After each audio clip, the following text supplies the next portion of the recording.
Ramirez, your host of Stand Out and Grow. I want to help your business stand out, survive, succeed, and grow. Building your business is really, really hard. And knowing what marketing and advertising tools you need to help you become successful is extremely confusing. After 30 years of working with thousands of businesses, I am here to help you make good business decisions. I want to help you understand the programs that are available to you so that you can stand out, survive, succeed, and grow. So let's get started. Hey, this is Kat Ramirez. Here live with my live podcast again. So super excited to bring on my guest this week. So Marc Del Priore, and I told Marc, I said I didn't want to butcher your name. So we took a moment just to say it a couple times. But how can you forget that name? You can't. So I'm so thrilled to bring him on board because we're going to talk about lead generation. And I know lead generation is a problem for a lot of people. And I also know that there's a lot of confusion with lead generation. So what better than to have an expert come on board, Marc, and talk about ways of what's going on with the latest and greatest on lead generation strategies. And he emphasized that actually work, which I love. So let me bring on Marc so that you get to meet our guest today. So, hey, Marc. Hey, Kat. How are you? I'm doing great. How are you? Good. I'm doing awesome. Thanks for having me. Yeah. So before we get into you, let me just drop a comment that if you're viewing us live, drop us a comment. Let us know where you're catching us live from. And if you're getting the replay, just put replay and let us know where you're tuning in from. If you have any questions for Marc, because this is a hot topic, definitely drop them in the comments so that we can answer them live as we're here today with Marc, founder of TradeMarc Global. So, Marc, I guess we should start with give us a little background about, who you are, a little bit of, what you're doing with TradeMarc Global, things like that. Absolutely. So I'm the founder and CEO of TradeMarc. We started almost a decade ago now. I can't believe time's flying by. TradeMarc Global is a pay-per-lead, pay-per-call, or you could say performance-based lead generation company.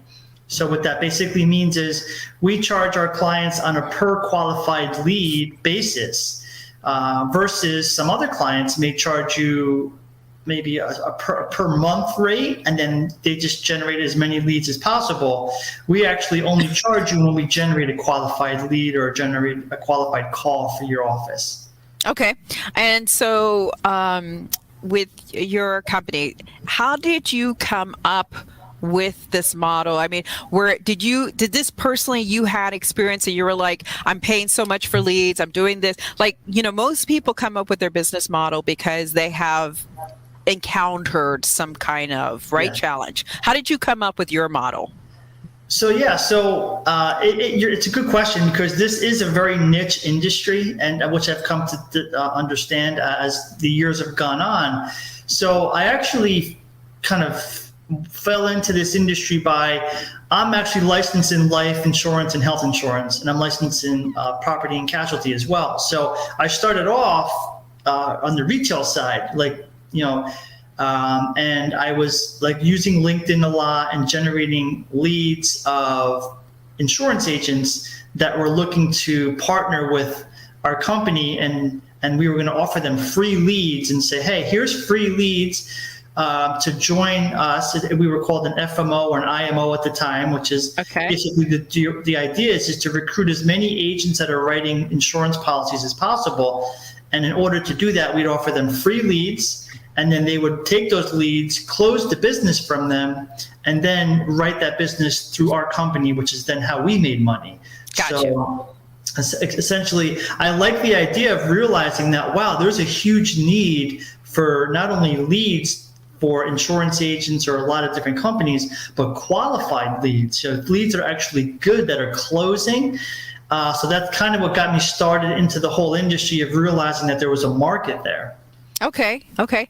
So, in regards to lead generation, okay, Yep. so let's just talk about the foundation of it because, I have a big industry. I've got a lot of competitors. So lead generation and my niche and my industry, it's really, really tough because you either go after a certain category of business, so either I'm going to go after, like, let's say business coaches, or I'm going to go after salons, things like that. Yeah. But the whole process behind it is I got to contact as many of those companies in order to get some connection where I'm going to then turn that lead into a warm lead and then into a hot lead, right?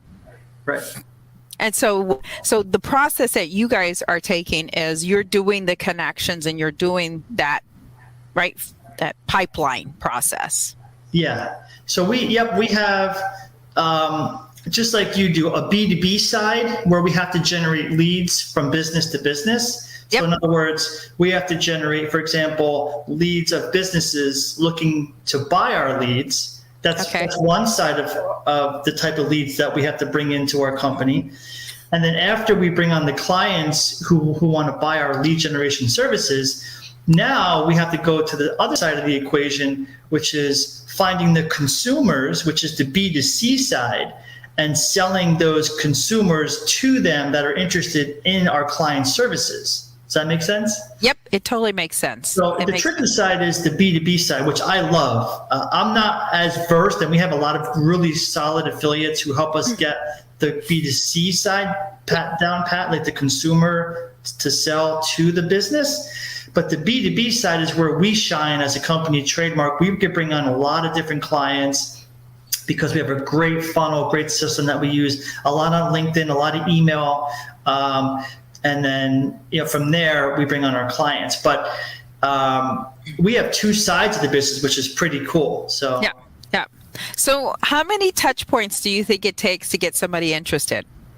Yeah, so that's a good point. So usually the initial touch point will be like, hey, this is what we're offering. Are you interested? If they say yes, we try to direct them on a phone call with one of our sales reps or me. So that's the initial touch point is, are you interested? They say yes. And then eventually, the second touch point is a phone call with one of our reps. And then after that, usually most of the time, those 2 points is 90% of the way there, right? Because what we offer, it's very different than a lot of other niches and industries out there. What we offer is either good for someone or not good for someone. Someone may say, we're looking for that. We already have other companies like you doing what you're doing, and we want to bring you on as another company.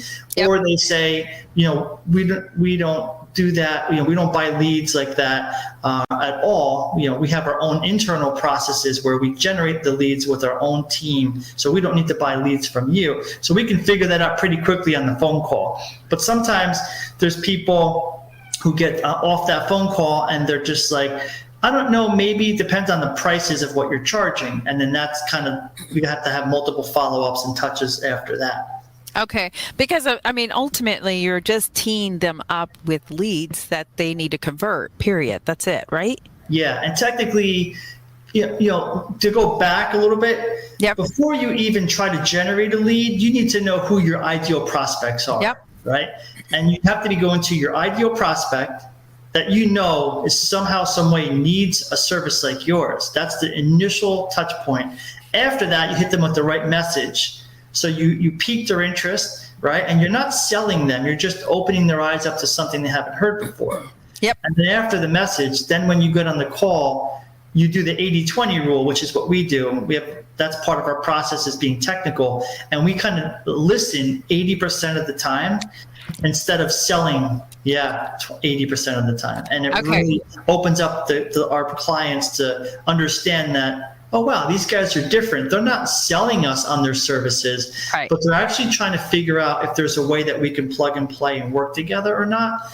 And then from there, if you find a way based on the conversation and their pain points, then you say, you know what, I think we have a solution for you. Or you just stand your ground and say, I don't think we can help you. Based on your conversation and what you told me throughout 80% of this conversation, we don't have a solution that fits your needs. And then you just walk away and you go find someone else. You don't try to beat a dead horse, you know? Yeah.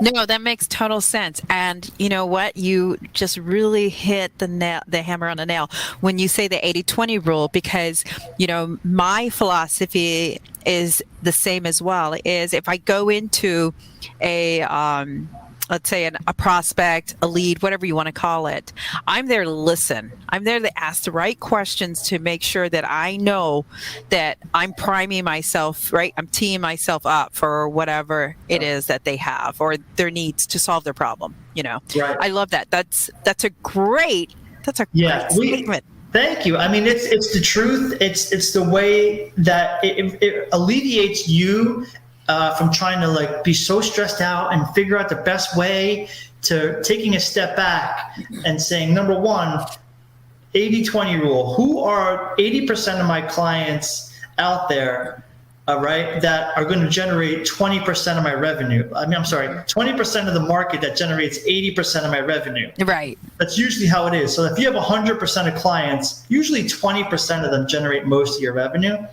at least in our industry. And if you have a more model like yourself, it may be a little bit different. But essentially, we break it down by saying who's our biggest client that we can get, and then we target the specific person that in that company with the specific message. And at the end of the day, it focuses on the data versus just trying to do like guerrilla marketing and blasting everybody, right? Yep. Totally get that. Okay. So a question that we have, and my listeners and viewers have, is how does a small business grow and develop leads in a cost-efficient way? Yeah, good question. So the way that I started, believe it or not, TradeMarc is a company that was bootstrapped by me. It was a part-time side hustle. I was working in corporate, and I was growing this on a bootstrap, nights and weekends, really, right? And I didn't have any extra money to do it. So what I was doing was I was looking at ways to get in front of as many people as possible that didn't cost me money. It just costed me time. Yep. Right? So they always have this saying with this, which is, if you don't have enough money to pay for things, then that means you have enough time. Right. And if you don't have enough time, then you usually have enough money. Yep. Now, in my case, I didn't really have either. So, because I was working 9 to 5, 9 to 6. And then, so my time was limited, and then my money was limited, but I made time. Yep. Right. And I just had this feeling and gut feeling and this, I knew that I wanted to continue to be an entrepreneur. So I had to get out of corporate. So I made time. So I would literally, I have 5 kids. So I mean, oh my God. I'm probably busier than most, and my wife is definitely busier than me. But what I would do is, it was, and I'll get to the answer now, is you have to make time when you don't really want to make it. You want to go watch Stranger Things, you want to go watch, Yellowstone, but take those hours, give it back to the dream that you have in the future, and start DMing people, right? Yep. And start thinking smart. Start thinking, what service am I going to offer? Okay, I have my service. Now, who's an ideal prospect? Who's an ideal lead client that technically buys these services throughout the year, right? For example, like there's website design companies and SEO companies out there who do web design, they do SEO. A lot of companies that do web design and SEO have a really perfect opportunity to go find new domains that were just created, and now they probably need a website. Right. So there's lists that you can buy, and this is what thinking smarter, right, rather than working harder, always comes into play.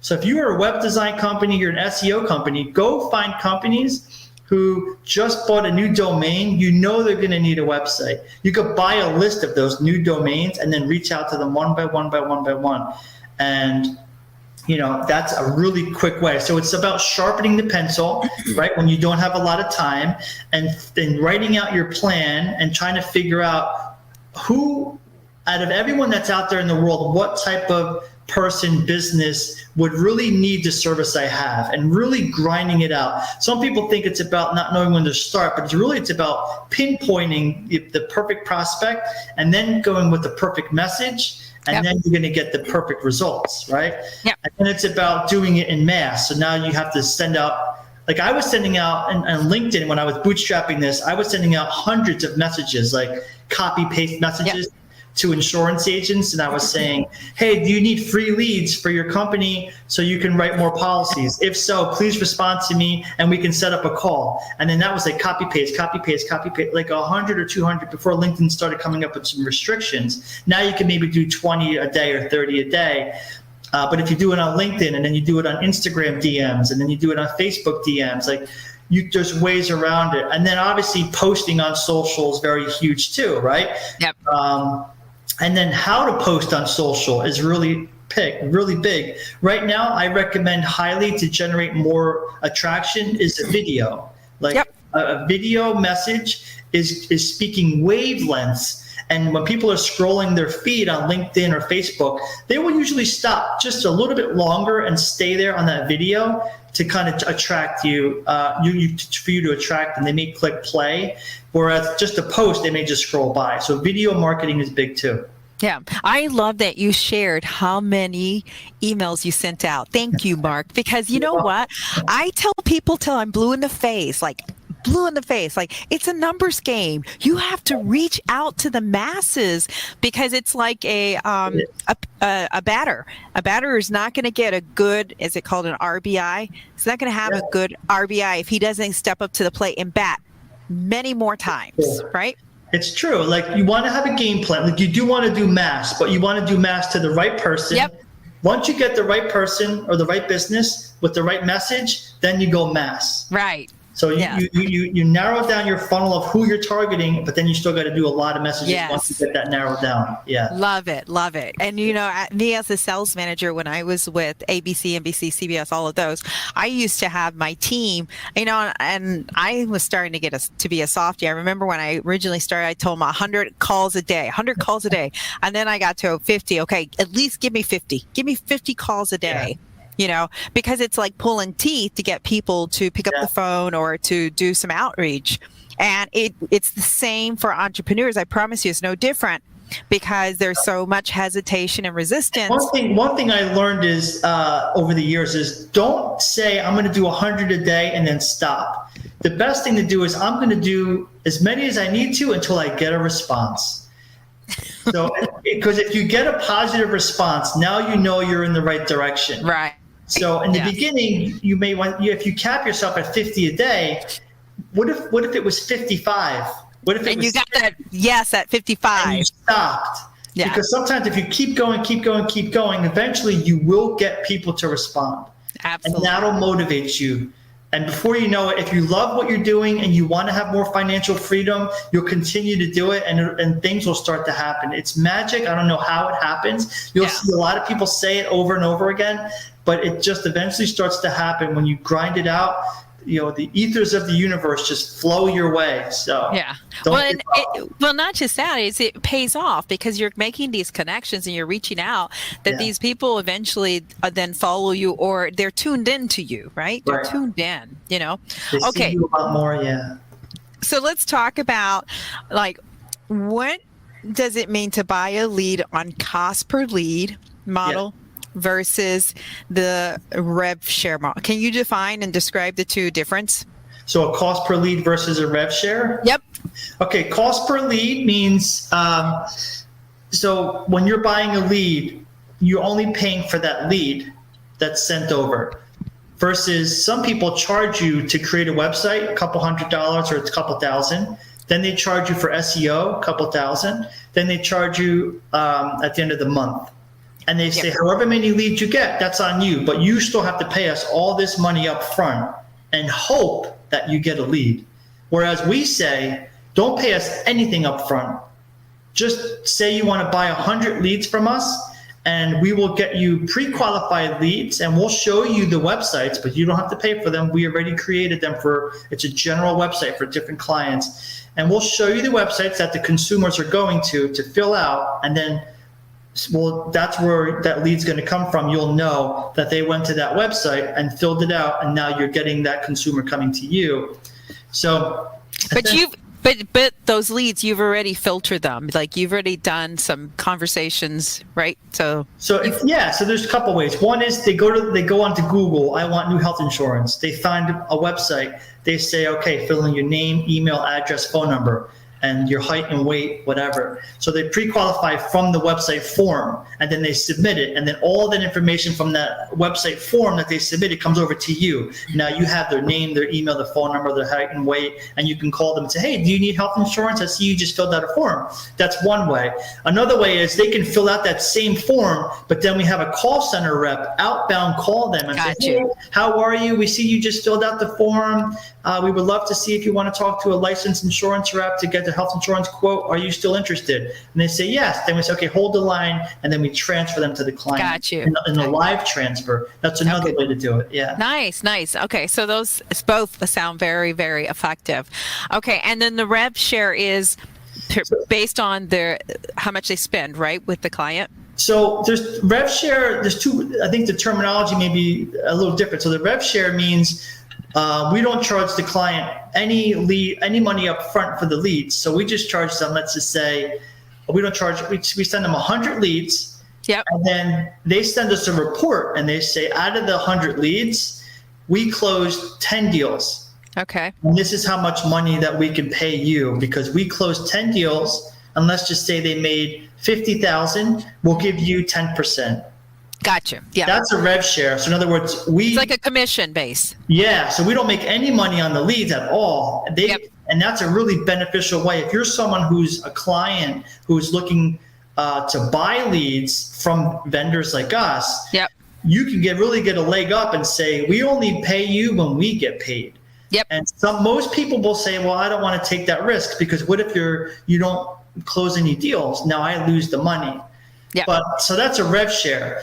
Well, the other model I was talking about is like an agency model. Mm-hmm. The agency model is where people will say, okay, we're going to charge you $5,000 a month, and you get whatever leads you get. Whereas our model, pay per lead, if we say we're going to send 100 leads, we'll send 100 leads. Gotcha. That's the difference. Okay. Whereas the agency model may say, we'll charge you $5,000, but we can't guarantee any leads. That's right. Well, that's the typical. I think that's how most lead generation companies or cold caller companies typically sell their product.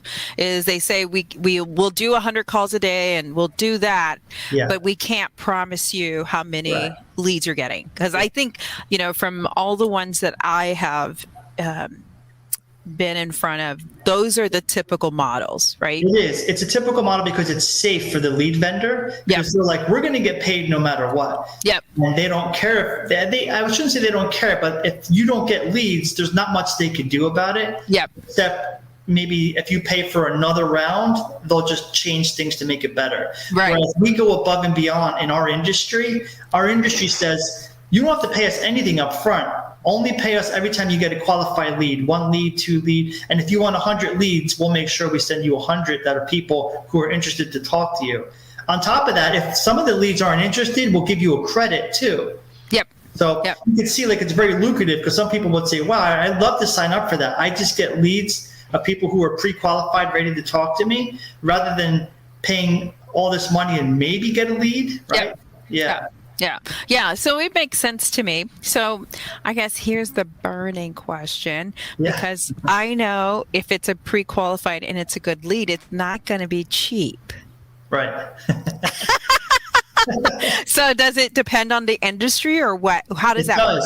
It does. Okay. It depends on the industry. It depends on a couple of different factors, like how much you want us to filter for. Like if you want, if you're, again, someone who's looking for health insurance, do you want us to find someone who's 26 to 60 years old, who has no pre-existing conditions? And the more filters you put on, the harder it is for us to find a perfect prospect, so the lead price goes up.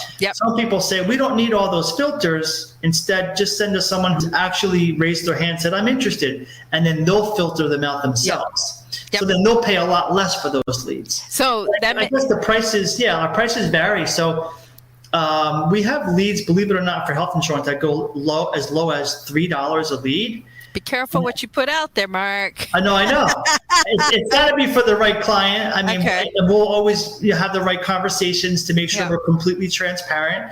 But then some of the clients who are paying $3 per lead are buying like 500 leads a day. Okay. So they're buying in volume, so it makes up for the low cost. Yeah. If you're buying, let's just say, 10 leads a day, then the price will be a little bit higher. Yeah. So it really is custom prices.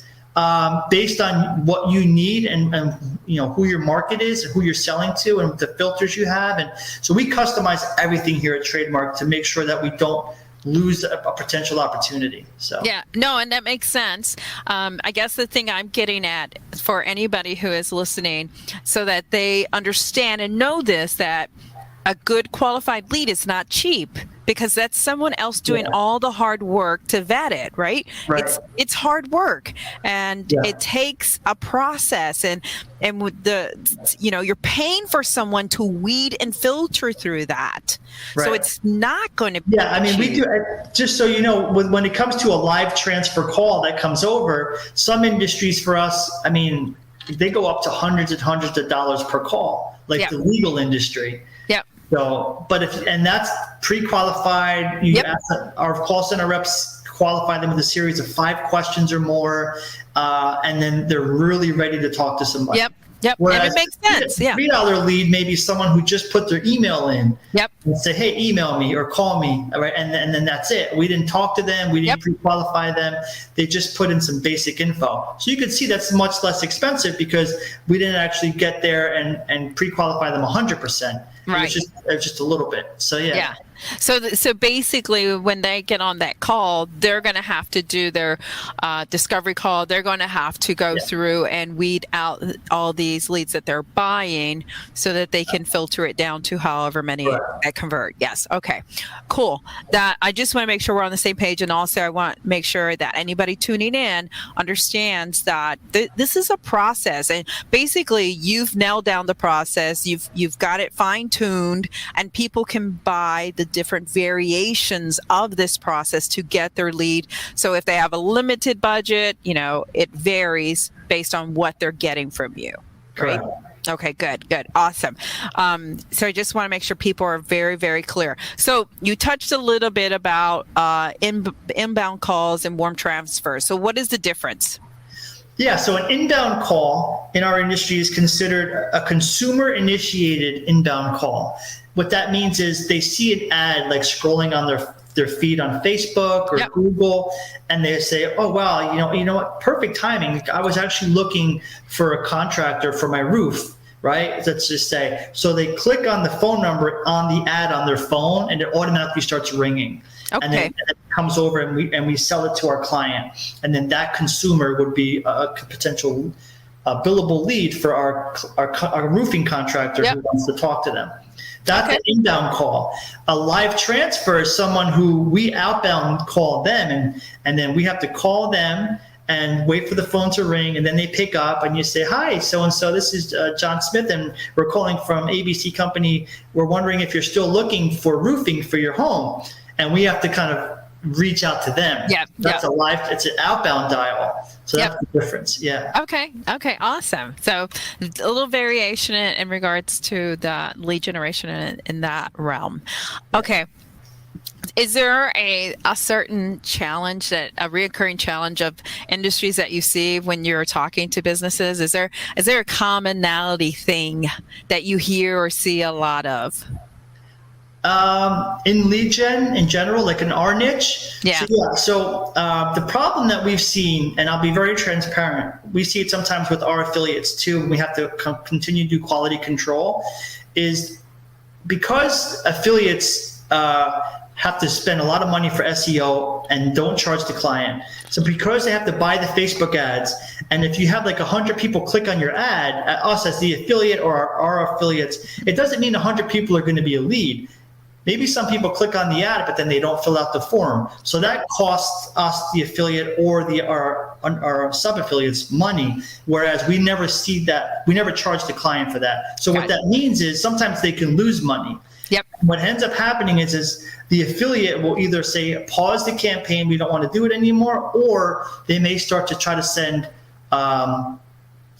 bad leads through, right? Yeah. And that happens more often than we like to admit. Yep. So we have to have a quality control team, which we do, to monitor daily, hourly quality, and somebody, because a lot of the bad rep you get in this industry is they sell leads, but the people weren't interested. They said the person was interested, but when they sent us the lead, we called them, and either they never picked up the phone, or it was a wrong number, or their email didn't work, stuff like that. So bad leads is a really tricky thing in this pay-per-lead industry. Yeah. So, we rely on our clients to tell us if they're seeing bad leads, because they do creep through. Sometimes there's affiliates seeing stuff. They just want to make a quick buck. We have to get rid of them as soon as possible, provide a credit to our client, and then fix it and go back and working. So that happens. I mean, no industry is perfect.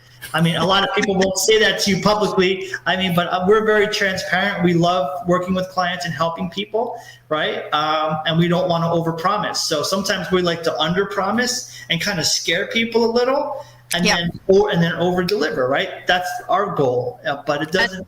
You won't always find that in leads. A lot of companies will overpromise, and they have really good intentions maybe in the beginning, but then some of their sub-affiliates mess it up for them, and it gets tricky. So bad leads is there's a good portion of those in the industry. Let's say that. Right.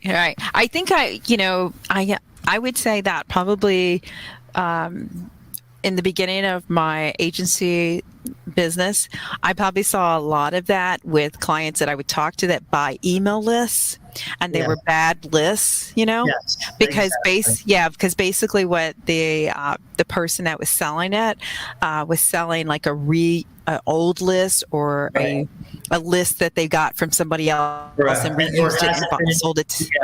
So usually, like that's how I got started in this industry. And so I learned earlier, like data lists like that, email lists, like big bulk lists, you would think is like, oh, it's so cheap, it's great. Right. However, the people that are selling the data list, you have to know where they're getting it from. And 100% of the time, you needed them to be having the list internally themselves. You don't want them to say, oh, I got it from this broker or this feed owner, because most of the time people sell that list so many times, it doesn't work out, and you got to be careful. So we guide our clients on that when we have conversations always, and we tell them we may not even do a perfect job, because the leads we generate aren't always from our in-house media buying team. We get a third-party affiliate. So we tell them we may not do a perfect job, but we are going to tell you that up front. And it's up to you to decide. Most companies won't say that, because sometimes they just don't want to lose a potential client. Right. But we don't want to have the aggravation at the end, right? We want to be upfront and say, we will give a credit if that happens, and we will do this to a certain degree to show you that we have a relationship with you. But it gets tricky with leads. It does. Yeah, and that's good. Okay, so another question I have before we wrap this up is, an ideal client. Is an ideal client someone who's very localized, like in their neighborhood, like it's very, very niche-y and local? Or is it ideally a good client is someone who's more US based or global? So that's a good question. So my definition, and it could be different ways for different people. Ideal client is someone for you who is like almost like when I say ideal, I say perfect, like a perfect client or potential client. No, I'm talking about you working with. Oh, for me. Yes, your service toward is it, like, for instance. So our ideal client is more national. Yeah. Okay, that's what I was trying to get at. Because is it going to be like the local, plumber who said, "Hey, Mark, I just need, people in my zip code." When we first started with TradeMarc, like a while ago, we always went to the biggest, baddest companies who just bought leads. thousands of leads a month, right? Because that's where the revenue flew the easiest. And Yep. it was flowing. They had what's called disposition reports, and they still do, where if we send them 1,000 leads in a week, they will send us, here's what happened on this lead and that lead and that lead. And this is like the B2C side, like the consumers. So for example, if we have a solar client Yep. and we're looking to get consumers who need solar for their home, we would send them 1,000 leads of people looking for solar for their home. And they probably send us back a report of like all 1,000, and it would have notes. This consumer didn't pick up. This consumer said they weren't interested. This consumer signed up for a demo. This Okay. consumer, it goes down. So we liked working with the big, and we still do, the big clients because they provide a report on what's working and what's not working, and and then we go back with our quality control team to fix it. Sometimes working with the local and regional, it gets a little trickier. We need them to partner with us and have some kind of feedback for us on every single lead, even if they're only buying 10 leads or 20 leads a week. We would need to know what's happening, so then we can go back to the drawing board and find out, why did that happen? How do we fix that for next week, right? So getting that feedback with the smaller entities, sometimes they don't have the disposition reports process set up, so it gets tricky for us to help them further for the next week and the next week and the next week. Okay. So that makes sense. But I do like, my goal is to eventually get into a consulting role where I am helping local and regional companies to educate them on the process of leads and what's working, what's not working, what to stay away from, the pros and cons and stuff like that, because I love to help, right? I think serving people is one thing, but helping people is forever. So. Oh no, absolutely. Okay. So as we wrap this up, are there any final words of advice for anybody tuning in that maybe we didn't chat about? Anything that you want to add to the conversation? I would say, just if you're looking to generate more leads for your company, it takes, and you have more time than you do money, then spend a little bit more time on figuring out who you want to target, what message you want to send to them, and then just send out as many as possible to those prospects. And you will get things to move around. It will happen. And then if you're going to do posts on social, stay away from the text post and start doing more video posts. Okay. Sometimes you can just film it on your phone and like a selfie for like 20 seconds, and then just save it on your phone and upload it to like LinkedIn or Facebook. Those go such a long way. Everyone sees it. So those are the little things I would do that can make a huge difference. Awesome. That's very good advice and feedback. So Marc, if someone is interested in learning more about your business and what you provide, how do they get a hold of you? Yeah, so you can see the website flashing on the bottom, I believe, right? Awesome. So there's our website to take a look, check us out. It gives a description of what we do and how we help people. There's a little video on the homepage that pops up that kind of explains what we do. You can always contact me. I love having conversations. If you're not an ideal prospect or client for us, I can still guide you in the right way and what you want to do and help you as much as I can. So. Yeah. And the website is, if you can't see it because it's scrolling too fast for you, is T as in Tom, M as in Mary, G as in good, B as in boy, L as in love.com. And again, that stands for TradeMarcGlobal.com. It's just a short version of it. Yeah. Yes. So Marc, you're on LinkedIn. You're on all the social platforms, right? LinkedIn, yep. Facebook. If you want to see a whole description of me and the company, just put into LinkedIn search bar Marc Del Priore, and you'll see me pop up, and it'll have a whole description of everything we offer, where I went to school, everything like that. So. Awesome. Thank you so much for just taking time out of your day to spend it with me and my audience. And thank you for having me. Oh, absolutely. This is great information. I love talking about lead generation. I love talking about sales. And again, like I said, you hit a home run in regards to timing, because I just had this conversation with someone the other day.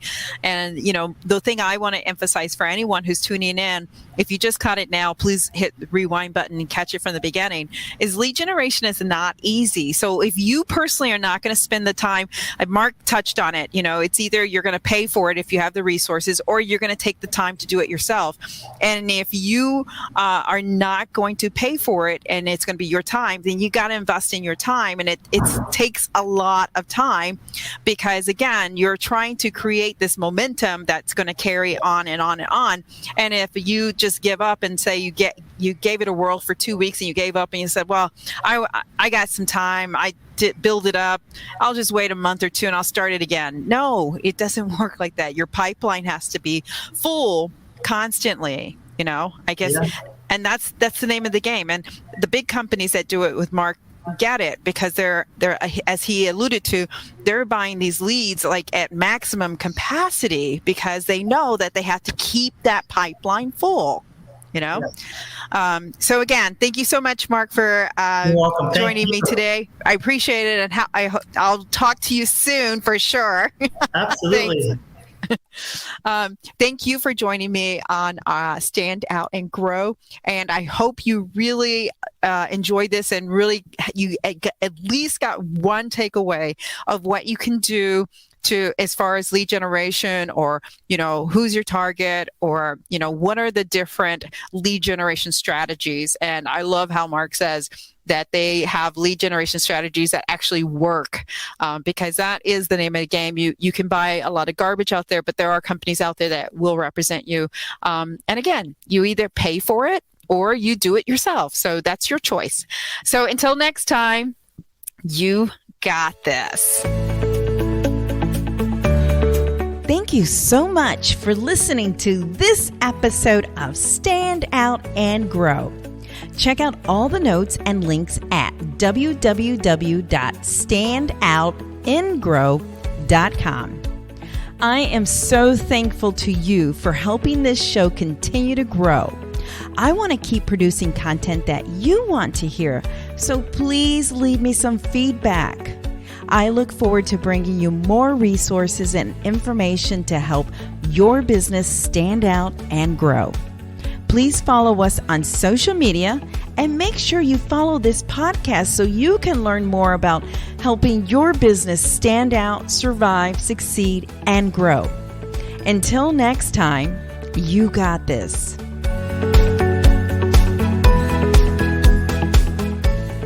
Advertise helps businesses stand out and grow with affordable advertising options. We will help you make good business decisions so you can save money and not just throw it against the wall to see if it sticks. Get your free strategic advertising analysis today so you can see the opportunities to stand out and grow your business. Visit www.standoutandgrow.com offers page to learn more.